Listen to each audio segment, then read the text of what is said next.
Hi, I'm Pranav Patel of Decolonise and today I'll be talking to you about just that, decolonise the curriculum. So we start off here is I want to point out that I'm doing this via a webinar style thing. I'm recording this on the evening before it's going to go out, and in presenting in this fashion is quite difficult, but we adapt and that's how we move on. So I want to say presenting is really hard. And then I found this tiny picture on the internet a little earlier, and I thought it was worth sharing. So if you look at the picture, it says what's on the blackboard. It says what the teacher is seeing, what the students is seeing, what the students remember, what's going to be on the test, and what the cleaning lady is seeing. It just really reminded me of today. So before I start, this session is going to come with a warning, and it always does come with a warning. In my sessions, they're designed to make us all feel a little bit uncomfortable. If you have feelings such as anger, full-out denial, you want to shut down the conversation or turn the computer off, feel absolutely free to do that. I've had tears in the sessions, I've had threats of physical violence in sessions, but if you do feel yourself coming to that point, what I'd like you to do is just remind yourself this isn't a personal attack. It is not personal. It's not even individual. It is about the systems and structures we all live in and in society that we all abide by. So the first thing I want to talk about is this idea of diversity. Now, diversity for me isn't including other people. Diversity isn't about inclusion. Diversity is us.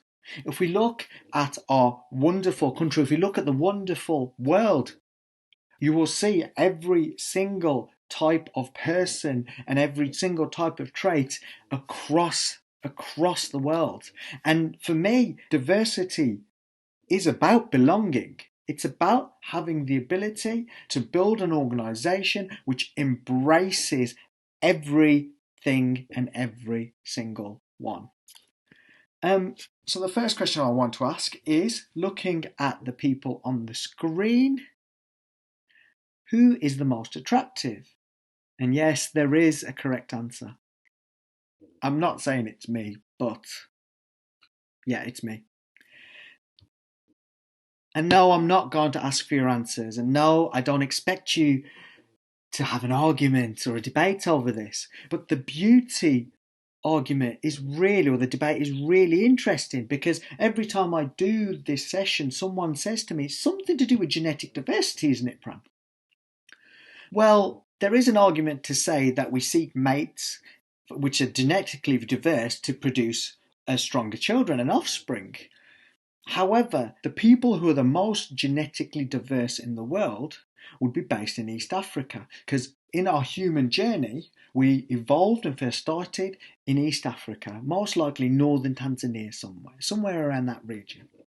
And then 100 people left that region and populated the rest of the world. That means every non-African descendant can be traced back to one of those 100 people. So if that is the case, the most attractive people, the most genetically diverse people would all be in East Africa. And I'm not just saying that because my mum's Kenyan, or maybe I am. Where does bias actually come from? Now, this idea of bias is normally, people get very, very fragile over it. They start thinking about, it means you're a good person or you're a bad person. Bias essentially is a habit of the mind. It is essential in preserving resources for your brain. Now, when I first moved to London from Zanzibar about 10 years ago, I remember sitting in a restaurant waiting for Christmas dinner with my partner at the time, her best friend Siobhan and her partner Dave. And I remember sitting down, and there were lots and lots of intricate circles on this tablecloth. I was just really hungry, if I'm honest. And I remember it vividly, waiting for food. And Siobhan seems really jittery. And I sat and I thought, what's going on here? I'm also, again, I've said before, I was hungry. I can't wait for this dinner. And the food arrives, and Siobhan starts really shaking. What's going on here? And Dave taps her on the shoulder and says, "Are you all right, sweetie?" She says, "Just tell them." And apparently it comes out that Siobhan is scared of too many round things. I mean, in my head, I'm sure I made a joke saying, "Well, I'll eat your sprouts, it's okay." But a few weeks later, I was on the tube going to work, and I picked up the newspaper. And in the newspaper, in the science section, there was this thing called fear of too many round things. And what it comes from is somewhere along the way, too many circular objects signify danger, i.e., rashes, insects, and onwards. And obviously, with that, can manifest into a fear. So, before we come back to that, what I would like you to do is, as educators, can we think back to the last 10 people or the last 5 people that you taught about in your classroom? And if you're not an educator, can you think back to the 5 most inspirational people that you have thought of?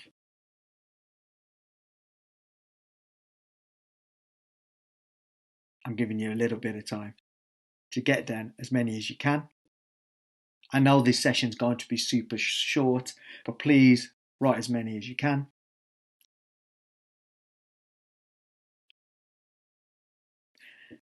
And now what I would invite you to do is, out of that list, could you just put a line through all of the men on that list? Because 50% of the planet are female, so you should have 50-50%-ish. Next thing, could you put a line through all of the white people on that list? Because white people across the planet make a tiny minority of the world's population. Now, if you're now looking at anybody on the list, I'd be quite impressed. But the next one would be, could you put your line through anybody who you'd consider able-bodied or heterosexual? Because these people exist, and they exist in absolute abundance. But why has our brains not appreciated that they actually do exist? Now, this is a hark back to my TEDx talk. I mean, I'm a working class boy from the West Midlands, a small place between Birmingham and Wolverhampton called the Black Country. And I went to the University of Birmingham. On my first day, I was absolutely in awe. Red buildings, wooden pews, professors, academia. I was in awe. And our first ever lecture, I remember sitting first row, was on quantum mechanics. And the whole of the lecture was about knowledge and how we accept knowledge, what we accept as knowledge, and who, why, where, and what around knowledge. And I remember leaving thinking, like most students, I'm going to go to the guild or the student union or the pub. And I was talking to a white counterpart, as you do in your first days at university. And my white counterpart, my white peer, says to me, "I've got a question for you." And I was like, okay. And he goes, "Oh, hold on. Can I just check something? Is your dad Indian?" And I quipped, "Yes, this doesn't rub off." He then asked, "What have the Indians ever contributed to the sum of human knowledge?" And I thought, right, I've got this. I've got this. I think you'll find Gandhi was. He interrupted me and said, No. Gandhi was a revolutionary. That's not knowledge. That's resistance.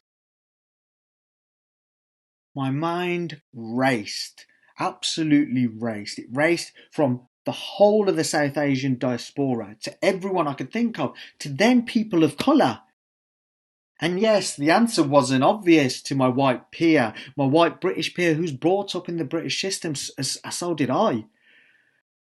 But equally as heartbreaking, the answer wasn't obvious to me, a British Asian student who'd also gone through 18 years. I was the product of a British education system, and I got to university and I couldn't name one person who looked like me, who had achieved or contributed to knowledge at all.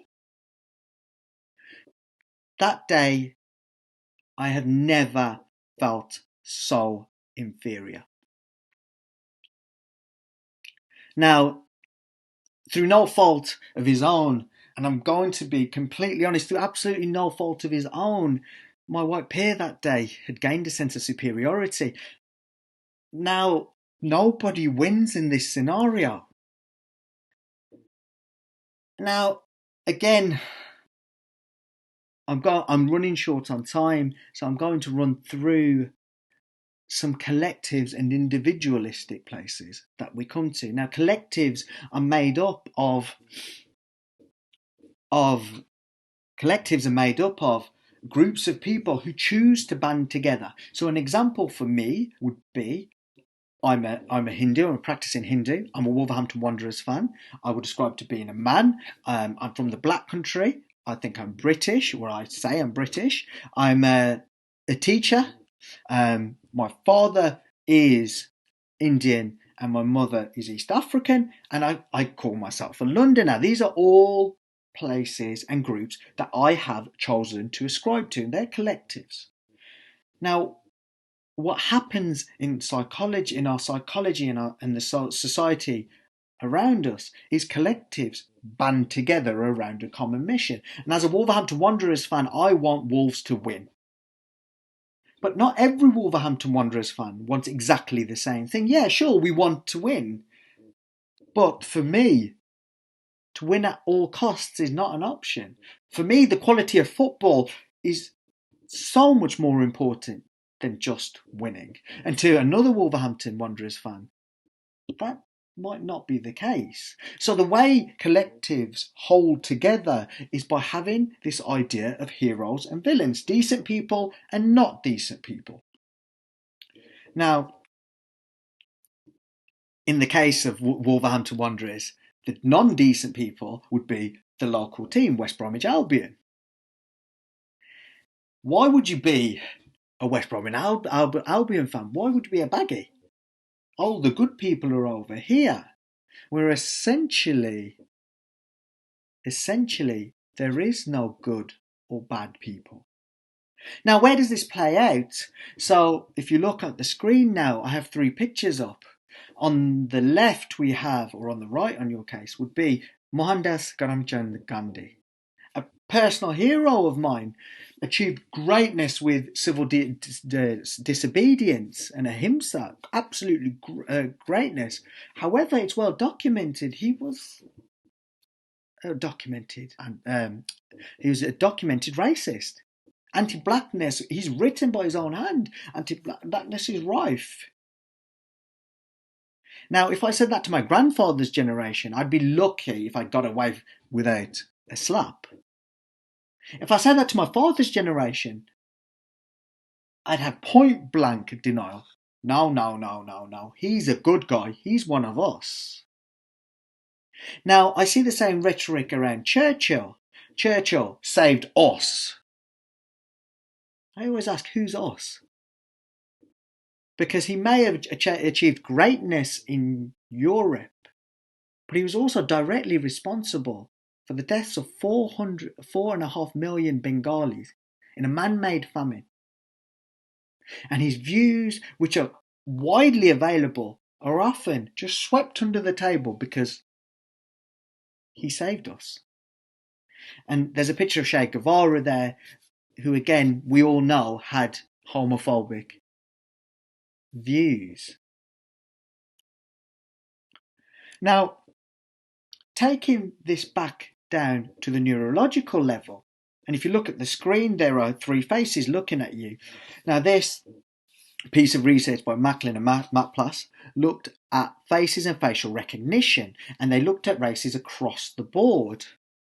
if you were of Latinx origin, you were more likely to recognise face B as being the face you were shown before. If you were of African American origin, you were more likely to be recognising part C. Now, this is a genetic predisposition. People are more likely to recognise people who are the same race as them. That is the way your brain works. However, when you look at people who are adopted into families across interracials, this nurture and nature balances out and you become equally as good as at recognising faces. Now, if you look at the 3 pictures on screen, the question I would ask is, which of these faces is or has the darkest skin? And be honest, which one do you think has the darkest skin? Because I've done this workshop hundreds of times up and down the country, and every time I look, I still see the face labelled black as having darker skin. That's because the black features tell me that that person has darker coloured skin, and my brain fills in the gaps. Now, if you have a look, they are all the same colour. This, again, is what your brain is predisposed to do. Remember, bias does not make you or anyone else a bad person. What it does is it saves energy. It saves cognitive power. I, believe it or not, was a Boy Scout. Yes, I was prepared. And when I was a Boy Scout, when I was 8 years old, well, I was a cub then, I remember reading a book about snakes and reading something about a snake. If it's red before black, it's safe, or if it's black before red, it's not safe. Now, if I was to see a snake in this room now, I wouldn't be trying to remember if the snake was dangerous or not. I'd be running away.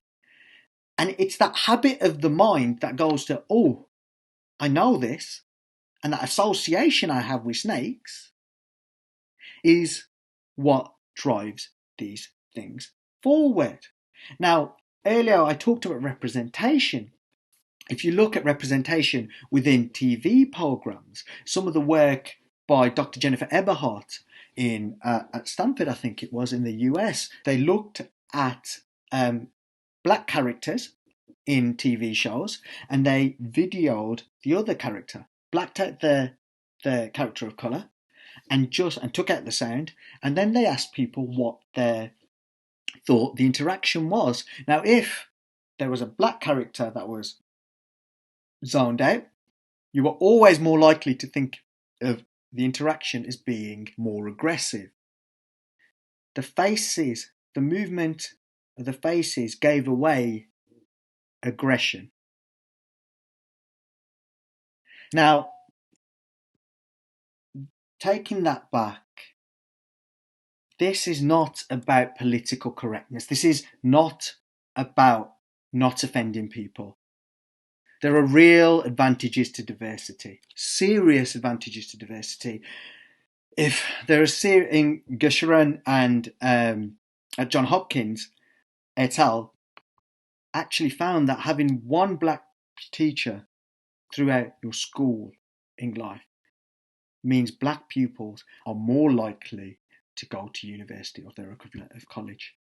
The McKinsey report in Delivering Through Diversity in 2018 and the ones before that have all come down to this big word, profitability. More diverse teams lead to more profitability. They're more efficient, they deal with risk better, and they're more adaptable. So, taking this back a stage to the way society is geared, I'm now going to talk a little bit about privilege and oppression. So, privileges come on one hand, and oppression comes on another. So, me as a man of colour, being of colour means I am oppressed, but in certain stages of society. But being a man means I'm privileged. because being a man means I'm afforded an unearned advantage over women. So the journeys are very, very complex. I want to talk to you a little bit about the work of Zeus Leonardo. Now, he talks in his paper, Beyond Discourse and White Privilege, about privilege being like you walking out into the street and someone puts notes in your pockets, unknown to you, and you didn't ask for it. However, he takes it a step further and says those notes had to come from somewhere.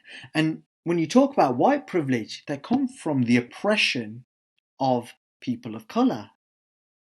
When you do the same with men and women, the same thing happens. Men are privileged because women are oppressed.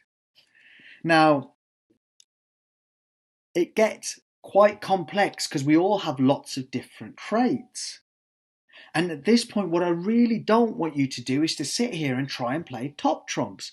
A black man is more or less oppressed than a white woman or somebody of class, of working class or whatever. The top trumps are regardless because all of this imbalance benefits nobody. It actually hurts everybody. The gender pay gap costs our economy billions upon billions of pounds a year.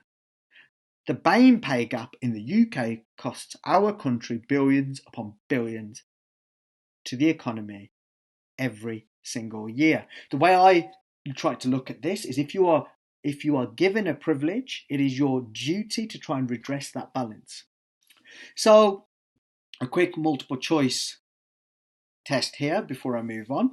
What percentage of the world is non-white? And I know that's a microaggression, but we're to a wide audience. 10%, 20%, 50%, or around 8%.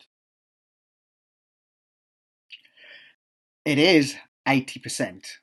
What percentage of people in the UK are non-white? 2%, 5%, 10%, or 13%? And it is 13%. What percentage of people in London are non-white? 25%, 35%, 45%, or 55%? Our capital is 55% BAME and ascribed to that label. Now, next question. What percentage of school-aged children in England are non-white? 10%, 20%, 33%, or 40%? It is actually 33%.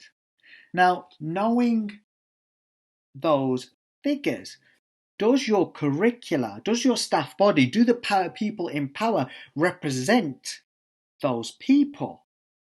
If we look at the CLPE literature, it says that protagonists in children's books are now or have moved from 1% to 3%, but that's still nowhere near the 33% of school-aged children in England. So I want you to reflect on what that actually says to people of colour, to children of colour, to girls, to working class people, to people who are disabled. What does that actually say? Within our schools, what do our pupils see? Now, I'm going to just put a caveat here before I move on that I don't ascribe to the BAME label. Because of that word minority, there are 85% of the world's population are not white. So I ascribe to the label the global majority. If you look at schools, our profession is vastly overrepresented by women. That's the case until you get to senior leadership, and then they're vastly underrepresented. Now, this is an abomination. Perception and behaviour. Somewhere along the lines, something goes wrong in our biases, and what we call that in terms of sociological processes and psychological processes is a toxic association. If you are a pupil of Afro-Caribbean descent, you are a British Afro-Caribbean pupil, you are 2.29 times as likely to be diagnosed as an SEMH with a SEMH need than if you are a white pupil. Now, even if you take away the logistical regressions, you take away the fact of social economic factors, I'm not sure you should, but you do, it's still around 2 times as likely, still twice as likely. And the reason for this is because these needs are generally diagnosed through an observation of behaviours. Now, Professor Strand from Oxford University, who actually looked at these facts and figures and surveyed and quantitatively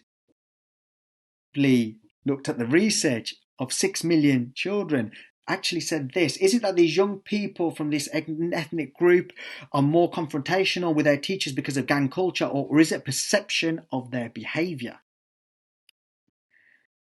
In wider society, why is this a problem? Black students in 2018 were checked 22 times more than their white counterparts by UCAS, and not proportionately, overall.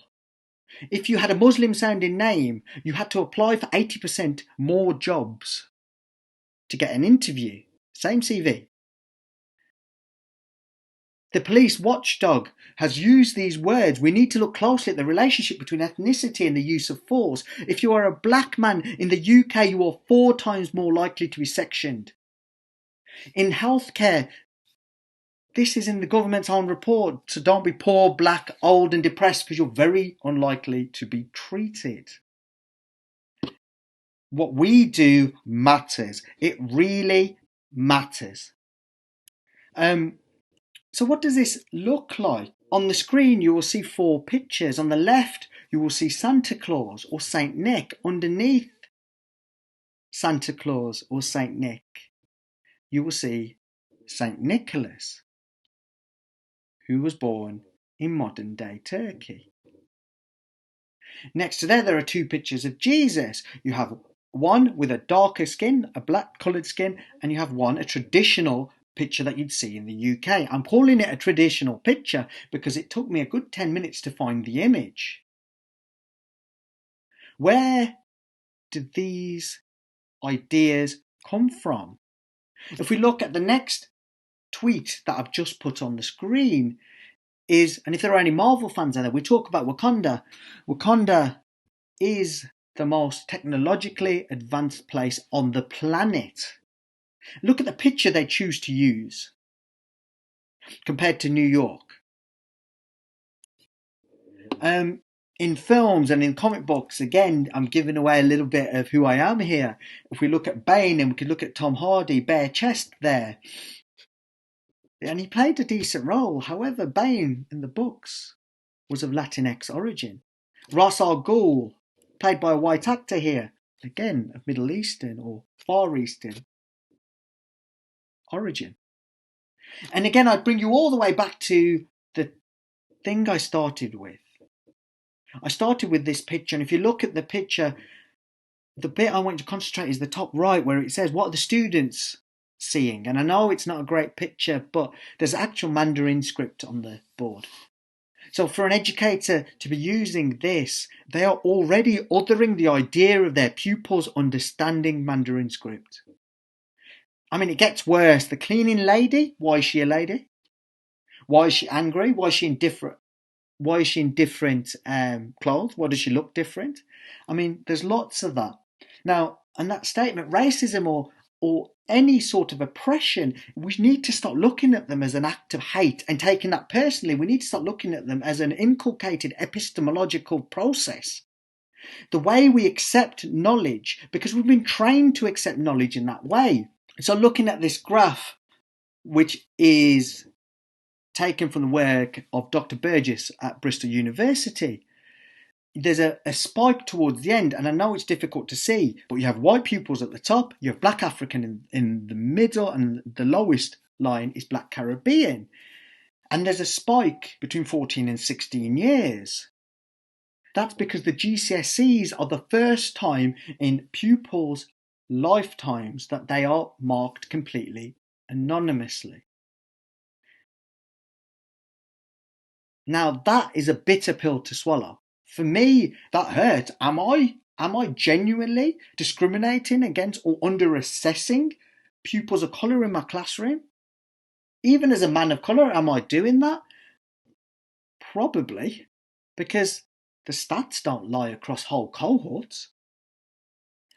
Now, taking this back to Key Stage 2, if you look at the table on the screen, what happens there is this is a measure of teacher assessment against actual assessment. So in old money, and this was from the 2004, I think it was, in old money, if my teacher thought I was going to get a level 4 in English, and I went and got a level 5 in English, that means that my teacher underassessed me. And yes, it happens. However, if you're a pupil of colour, you're always more likely to be underassessed in English than a white pupil. Now, this is really dangerous because we all know our teaching standards, number one, is about expectations. And we all know about the Rosenthal or the Pygmalion effect, which says if you have high expectations of somebody, they live up to that.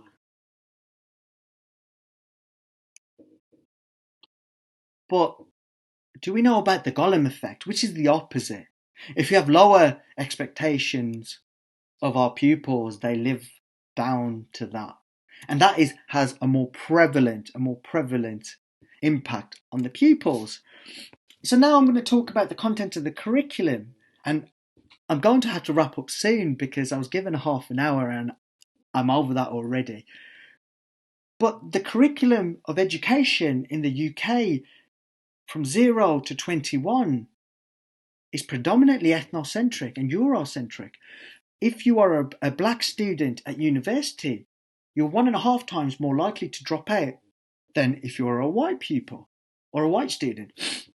And the reasons stated are an ethnocentric curriculum, avert racism, white favouritism on the part of lecturers.